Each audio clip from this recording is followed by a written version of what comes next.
Welcome to Web Components in Drupal, NetCamp 2022. What a great way to start the morning. My name is AndyBlum. I'm a senior front-end developer at Lullabot. I'm also a hero, is what the term Pantheon uses. It feels a little weird to toot your own horn quite that loud. But they did sponsor me for coming here, so thank you to Pantheon. For now, while Twitter is still above the waterline, you can find me at Andy__Bloom.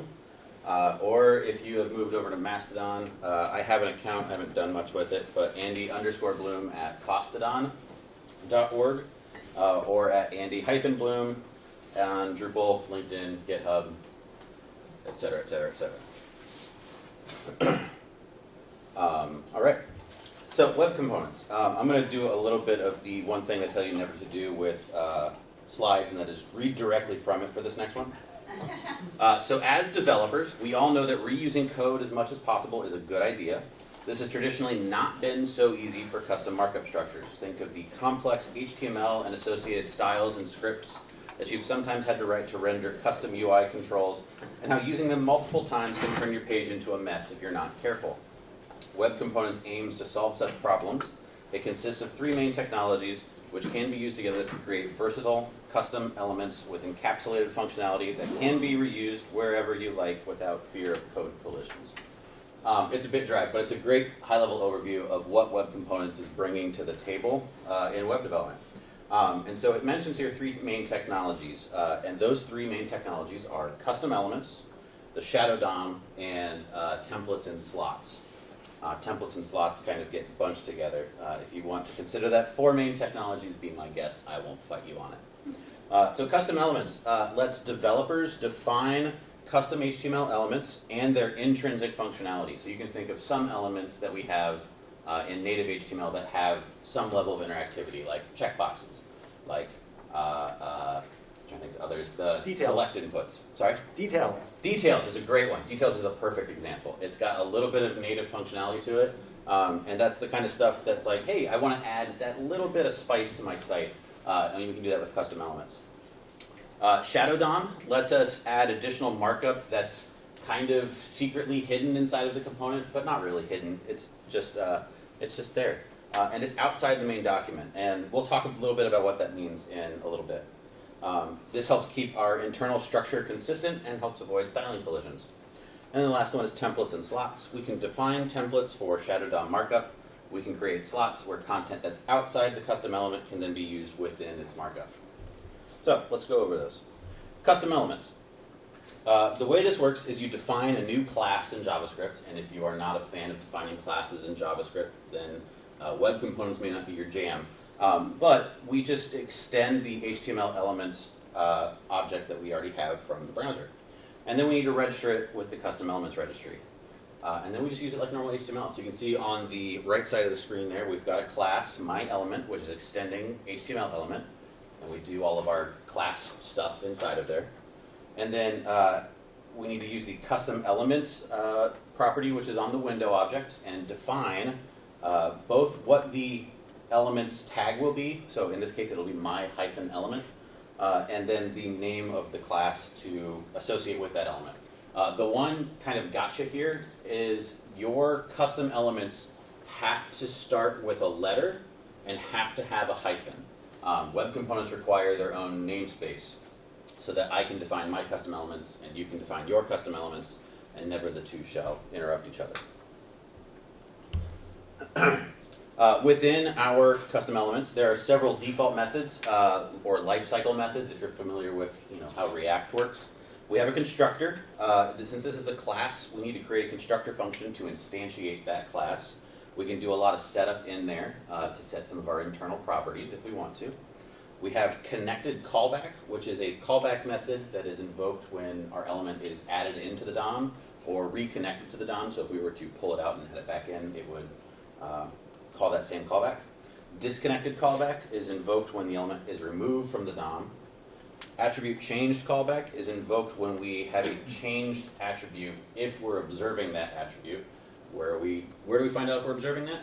We have a static getter method, observed attributes, which will return a list of the attributes that should trigger the attribute changed callback. The only one of these that's really truly required in your class is going to be the constructor. Everything else is fully optional. If you don't want to do anything when it's connected or disconnected or has changed attributes, you don't have to implement those.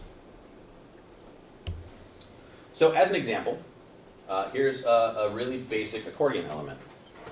And we can look at this in the CodePen debug mode. And I will zoom in on our inspector to make it a little bit easier to see. Is there anybody that's having trouble reading that and needs it bigger still? Yeah. That's good? A A little higher? Okay. Thanks. So we will just shrink this way down.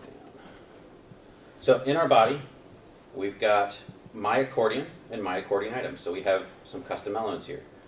If we look at our console and we say, pick my accordion, we can look at this, get the constructor and the name of that, and we can see my accordion. We've just defined a custom element. That's all. It's just a class. And then we've registered it in the custom elements registry, which I'm not 100% sure how to dig into this, but it's probably in there somewhere. So. All right, moving right along. The shadow DOM. The shadow DOM is what's known as a document fragment. It's basically its own document. When you load a page, you pull down that HTML document, the browser parses it and saves it as the document element. Your shadow DOM is a completely separate document. It's an entirely separate tree structure and renders as its own single unit. And what this is great for is encapsulation, because when we are applying styles, they are applying to things in the document. And so if we have global styles, they'll apply to the main document, but they won't touch anything in our internal document, in our shadow root, in our document fragment. And we can define styles that are attached to that document that don't leak back out into the main document. So this helps us with encapsulation, which prevents CSS or JavaScript leaking into or out of our component. The shadow DOM is going to replace the component's children entirely in the rendered page. And I don't know, I wish I had the presenter view on the screen. I don't know if that screenshot gets bigger in the next one. Not yet. Okay. In my opinion, the shadow DOM is where most people have the most problems with web components. Just getting the concept of this is a separate document tree, and that's going to cause hiccups down the road. That's just my opinion. Adding a shadow DOM to our element is fairly easy. So in our class's constructor method, we use this.attach shadow, and that takes two options properties. Mode is either opened or closed. If we define our shadow root as open, what that's going to let us do is access the shadow root in JavaScript. So if you were to go in the console and pick a custom element and say .shadow root, you would be able to access the shadow root of that component. If we choose closed, you are not able to use the .shadow root method, but there are ways to bypass closed shadow root stuff. So I wouldn't lean on closed shadow root as fully bulletproof. Nobody could ever get in here. It just makes it more difficult. The second option is delegates focus, which is a Boolean, true or false. If it's true and a non-focusable portion of the shadow DOM is clicked, the component will delegate focus to its first focusable element within the shadow DOM. And so this is good for if you're going to have some kind of interactive component where there's a large clickable area and you want to make sure it gets mapped to the right focusable element, that the shadow root pushes that focus where you want it to go. Shadow DOM makes some things really hard. CSS rule sets do not penetrate into the shadow DOM. Like I said, your CSS is scoped to the document on which it is applied. But CSS inheritance does penetrate. So if you set a font size on your document, or your HTML or your body element, and then you set inherit on a style within your shadow root, it will inherit rules that cascade down that way. But you can't write a rule on your global styles to target an element in the shadow root. So CSS properties or CSS variables will cross over. You can inherit those. That's a great way to bring in styling from global styles into your shadow root. But you cannot select elements explicitly in the shadow root from outside the shadow root. Or vice versa. You can't make rules in your component that go outside the component. And then JavaScript, because the shadow DOM is a separate tree or document, your document methods like query selector all, they won't get elements inside the shadow DOM. If you do document.query selector all, and you pick, say, button, and you have a button in your web component, you're not getting that because it's not in the same document that you're querying. You could, if you were really wanting to, write your own method and say, get all elements first, and then check if it's a web component, and then dive into a shadow root. But at that point, you're rewriting native browser behavior, and you maybe need to rethink how you're building the component or the script that's operating on that component. So if we go back to our code example, and let me just refresh this page to make sure the demo doesn't go to sleep. If we look back at our code example, and we look inside our My Accordion item, in here we have an SVG and we have just text. That's all we've actually put in the DOM. When we shipped this from the server to this page, or when CodePen does it, all it's sending me is this SVG and this text node in the main document tree. And then the JavaScript that runs is going to create the shadow root. And in here we have style elements, selecting the button, selecting the accordion content class, accordion content open. We have some extra pseudo selectors we'll talk about in a minute. It creates a button for us. It sets a heading element in here so that we have a nice heading structure on our accordions. It gives us what's called a slot, which we'll talk about in a little bit. We have a button. We get an extra div. So we just have all this extra markup that we really need to structure the content and style the content. But at the end of the day, all we shipped to the browser was a single SVG and the text node, along with the JavaScript that tells the browser how to construct this element. You can view source and show what that looks like too. I'm sorry? You can view source and show what the browser is actually getting. You could, yes. Excuse me. All right, so templates and slots. So I've been doing web components for one of our clients, IBM, for a while. I forgot to take this out. This was originally built as an internal show and tell, but I don't think we have anything crazy in here. Hopefully not, because our director of technology is in the room. So templates and slots. Templates are going to let you declare Shadow DOM markup in the main page document if you want to. You don't have to. You could do it within the shadow root if you wanted to. But templates let you do it in the main document. And slots are used to reveal, in big air quotes there, children of the shadow host as if they were part of the shadow DOM. And that picture does get bigger in a second.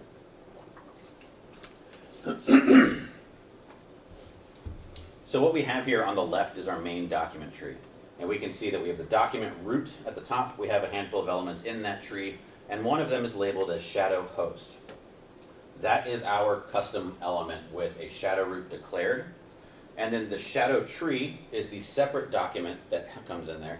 And when the tree is flattened for rendering, what we do is we attach the shadow root to the shadow host. And you can see the 3 pink dots in the shadow tree now appear to be in the main document. And if we pretend that last one down there's a slot, as I've labeled so elegantly in the middle one, we then get the elements that were originally inside our web component slotted into the internal markup of the shadow tree. It's a lot of technical talk about that. What does that mean, though? So if we look back at this, we have our text node, we have our SVG, and you can see in the dev tools here, we have this nice thing that says slot. And so this is going to show us, hey, where is this slotted? So we have our internal markup. When this originally renders and we say attach shadow root, it blows away everything that's in the main DOM that got shipped to the browser. It starts building its own thing, and then we have a slot with a name of icon. And here on our SVG element, we've told it slot icon.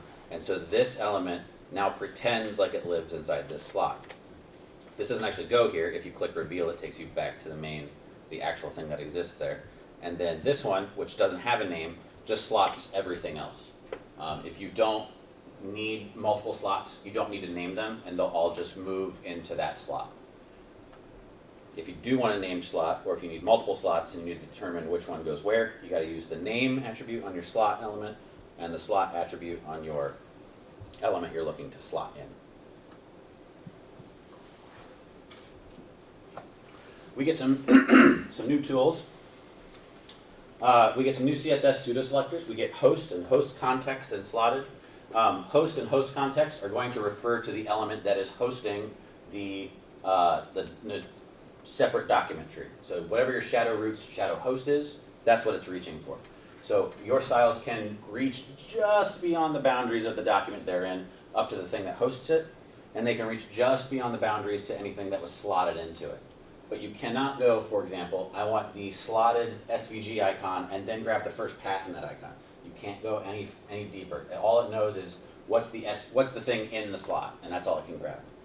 If you pass in an argument to host or slotted, it needs to match that selector as well. So I could have said slotted SVG, and if there was only divs, wouldn't have applied to anything. I don't recall off the top of my head what host context is, and I'm sure it's in the notes, but I can't see the notes right now. In our JavaScript side of things, we get some new JavaScript. The template element comes with a nice content property, which returns its inner HTML as a document fragment, and that lets us kind of grab the content in there and just move it straight into our shadow root if we want to. Element.shadow root will return a reference to the shadow root as long as the shadow root is in the open mode. There's a handful of other things that you maybe don't consider exactly web components, but will be helpful, and that is owner document, which will get you a reference to the document that owns the element that you are using the method from.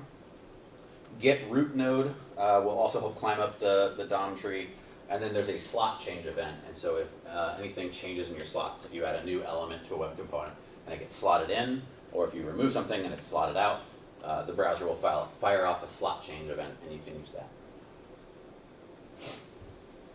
So that's all native HTML or JavaScript and vanilla JavaScript. There are libraries out there. For IBM, we've been using LitElement. And LitElement was developed as part of the Polymer project, which I think came out of Google. Yeah, getting some nods. So this is kind of a Google, Diet Google kind of thing that's come into the web component space. And LitElement brings a lot of extra niceties into the platform.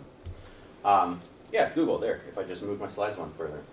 It's going to add some extra features. The lit bundle is 5 kilobytes, and your component can then add on top of that. So it starts small, but it can get big if you want it to. And then we have the same component here in CodePen, written in LitElement. So let me open this over a little bit here. So we have some nice things in here. This is all going to be, I don't know if this is actually TypeScript or not, if I wrote it that way. But we get decorators, which is nice. LitElement, you'll see this @ symbol in front of things. That's a decorator function. I believe the plan is eventually to bring decorator functions into vanilla JavaScript, but it's not there yet. So with LitElement, custom element, we're going to define the element's name here, and that means we don't have to do that custom elements registry define that we did in the vanilla JavaScript. We have our connected callback, where we do all of our stuff. We can set private methods, which is all nice. The big thing that LitElement does for us is, I should look at the one that actually had more inside of it. We should do the accordion item. There we go. Other decorators, property. We can define reactive properties. And so if I change the title on one of these accordions, it'll actually update that markup for me. And I don't have to detect the change to the property. I don't have to handle any specific element handling. I just say, store this property and then use the property in the markup later. And if it ever changes, you handle the behind-the-scenes stuff. And then our render function, what we get is we can return tagged template literals. And so this is saying use HTML here, and it's all in the JavaScript. We have these nice event handlers, so instead of like an inline on click, they just add @click, and that's saying add a click handler here. And when you do that, what function are we running? We just want to run the click handler that's internal to this class. So it has some extra nice things in here and makes things easier to do, but it brings along extra weight as well, as most JavaScript libraries do. So Drupal, why we're all here, right? In Drupal, what we're going to do, in traditional rendering with Drupal, we have our twig, which is our templating engine for PHP, compiles down to PHP, lets us create HTML templates that can be filled with our pre-processed info and shipped off to the browser. We have our libraries API, which will let us define the styles and scripts files in a more granular nature to reduce the payload size, and we have our behaviors that let us define scoped functionality that can be recalled as needed due to the big pipe rendering or other async JavaScript functionality. Is there anybody here that's not familiar with behaviors? Okay, good. So with web component rendering, we're still using all of those same things. We're not making any major changes to how Drupal handles things. We're just changing what we're sending off to the browser. So we still use our twig and our preprocessed variables, but instead of building our complex document structure in the twig, you just save all that for JavaScript and let JavaScript build it as internal to the component. Our libraries API, we still need to define a library to define what JavaScript file we need to bring in. And then that file creates the custom elements class and registers it with the browser and all that. And then our behaviors, since the functionality is scoped within the custom element and then stored in the browser, we actually don't have to worry about behaviors so much. We don't have to worry about, am I grabbing multiple things from the document multiple times? Is this gonna, if it runs multiple times, is a problem? We don't need to use behaviors at all. We need to define the class just the one time, and then the browser holds on to it for us. So here's an example, and I will show you what's happening in Drupal. So in Drupal, and I will blow this up in a minute. Let's see, custom web components, accordion. So I've got my accordion stuff here defined in lit element. I've got my accordion defined here, which is identical code. It's just importing from a node module instead of from Skypack. Same thing with the accordion item. This is literally verbatim copied over and pasted into these files. You do need some kind of bundler. If you're using TypeScript, obviously you can't just ship TypeScript off to the browser. And so this gets compiled down in my rollup config. Sends it here to components, accordion, accordion.js, accordion item.js. I'm sorry, that's what it's importing. And then it's outputting in the build directory.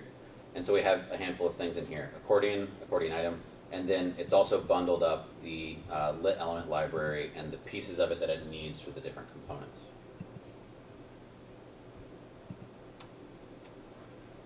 Yeah, okay. So, got all that, lovely, lovely. Now what? In our, clicking the wrong things. In our libraries file, we define our accordion component, and we pass in the two JavaScript files that we need. We need to make sure we load these as type module, because that's what they've been written as. And then if we look at what gets shipped off with it, we can find in our header two script items type module, accordion and accordion item. And so this is what's running all that for us. If we look back over here in our code, we can look at our templates. And I have a node type created called accordion item. And this is all that's in there. If you need to render an accordion item, we're going to pull in the component.accordion library that we've defined in our theme. We put our myAccordion item element in there with the title and the node's label. We put our content in there, and that's all there is. We've also made a view that can wrap all of those. It has the myAccordion class, and the only reason you would need this is if you want to be able to talk between them. So the web component's defined here. If I open this one, it opens. Here's my node information. If I click the second one, it's supposed to reach up and close that one. So, live demos and all. But now we have our accordions all on one page.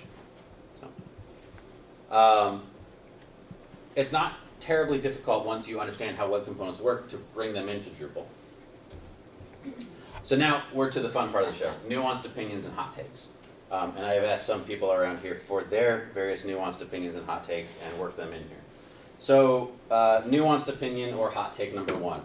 It's still all JavaScript, which is pushing the burden of rendering onto the client. And we, as developers, all have very powerful computers, and so we say, it's not that bad, it's just a little bit of JavaScript.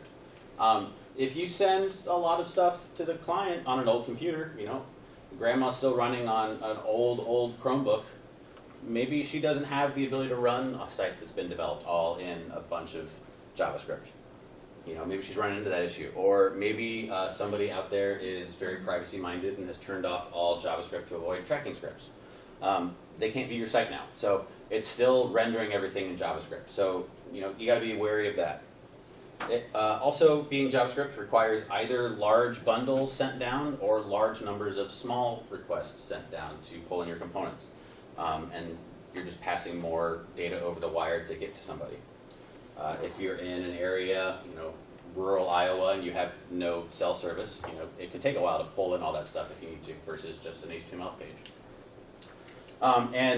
Being all JavaScript and having to define everything in your shadow root, it can make it really difficult to do progressive enhancement. We say, cool, well if they don't have JavaScript, we'll render it this way, and if they do have JavaScript, then we'll update it and make it even better.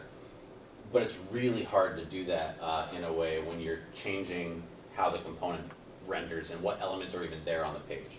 So it makes it really difficult. We could solve some of this with some server-side rendering, which is coming. It's here in Chrome at least. This lets you put a template element on the page and then use it to define the shadow DOM. And then it doesn't require JavaScript at all, which is cool. And then at least your JavaScript and non-JavaScript sites or users get the same exact markup. So this might make progressive enhancement a little bit easier, but it doesn't really solve the import problem of we need to bring in all the library backing and all that kind of stuff. So solves some issues, doesn't solve others. If you'd like to read more about the declarative shadow DOM, there is an article on web.dev. This opinion/hot take comes to you from Brian Perry.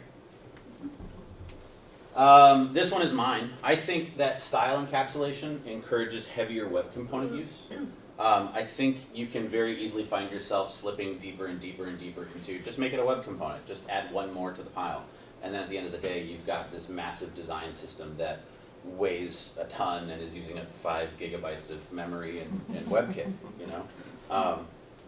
The cycle kind of goes like this. You're using more and more web components.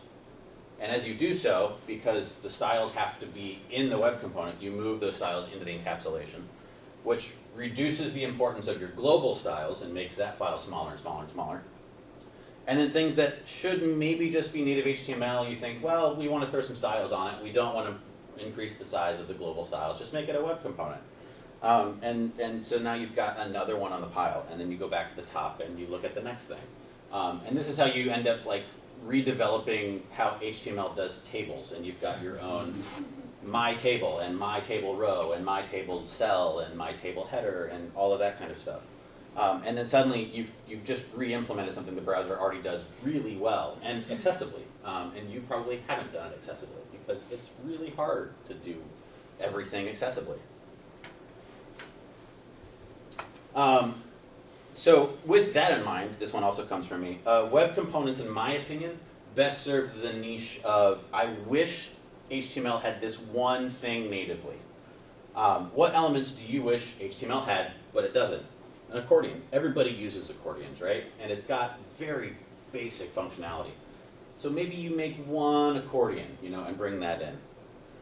You focus on doing the progressive enhancement, doing it very well and doing it accessibly, and prioritizing styling using inheritance. Set up the styles of that component to use CSS variables, and then you can define all those styles in your global style sheet and let it inherit that. And then you don't run into the issue of, well, we've got all these styles already encapsulated, let's just do it again. And that keeps everything kind of in one spot.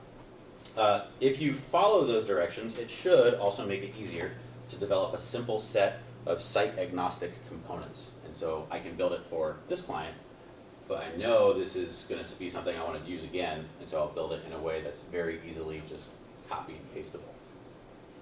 And as we say at Lullabot, ta-da, which leaves us about 15 minutes for questions. Yes? So on the library side, you're including just the native web component, and is lit HTML just being included directly because it's bundled that way? Because I didn't see the lit HTML helpers in the Yeah, library. so in here, and I don't know if the recording caught this, it was asking about what comes in from the imports. So in the components here, in our accordion, we have, these are our raw files that we've written, Yep. and then they get bundled here, and the accordion item is going to import these minified things from this lit element thing. And so it's looking the at type what module. in lit That's why you element, type yeah, module. what parts of lit element are we using? And so we're importing 4 things here. So what 4 things did we're pulling in lit HTML, lit element, which is the new base class that lit defines that makes all of the reactive properties work. HTML is the function that renders the markup in your thing here as actual HTML. It does sanitization and all kinds of stuff like that. CSS does the same thing, but for obviously CSS. And then property is one of our decorators here that helps us define the reactive properties, and class map as a function. So I'm not entirely sure what it's bringing in as which of the minified ones, but it does do the imports from the lit element, and it just makes a little bundle for itself here. And does lit provide like the protection? As you mentioned, it only loads it once, but if it does load that file twice, you'll get tons of errors because the class is already defined. If it loads this file twice, you will get errors, but it will be, we can't redefine this in the custom element. So custom element registry. Okay, because I solved that in native just by you first do like a window get that Yeah. element, and if it works, then you don't define Don't it. redefine it. Yeah. So lit doesn't provide that kind of protection. I will say that I have run into issues where we have had the registry conflicts. Okay. It may have been an issue where we had a fracture in the library and we were running like 2 different import tags, but I have run into the issue. So it may do it, it may not. You also don't have to use the decorator, so you could use the same solution that you described with lit if you don't use the decorator. Okay. The comment there was you don't have to use the decorator. You can just use the native API to define the registry if you want to. Other questions? This isn't. This is more of a comment than a question, so feel free to ask me to leave. But going back to the CSS stuff and the different ways that you can reach into the shadow DOM, there's one other trick that's potentially useful. You can define anything in the shadow DOM as a part, and if you do that, you can actually select it from outside. Is that using a part pseudo selector, or is it? Yep. Okay. So Brian Perry starts with, it's more of a comment than a question, and then proceeds to tell us that you can also select things inside the shadow DOM using the part pseudo selector, which I missed putting into the presentation. So thank you, Brian. Would this be a good fit for like Drupal's admin backend and editorial forms? Like, can you have web components inside form elements? Could you easily post that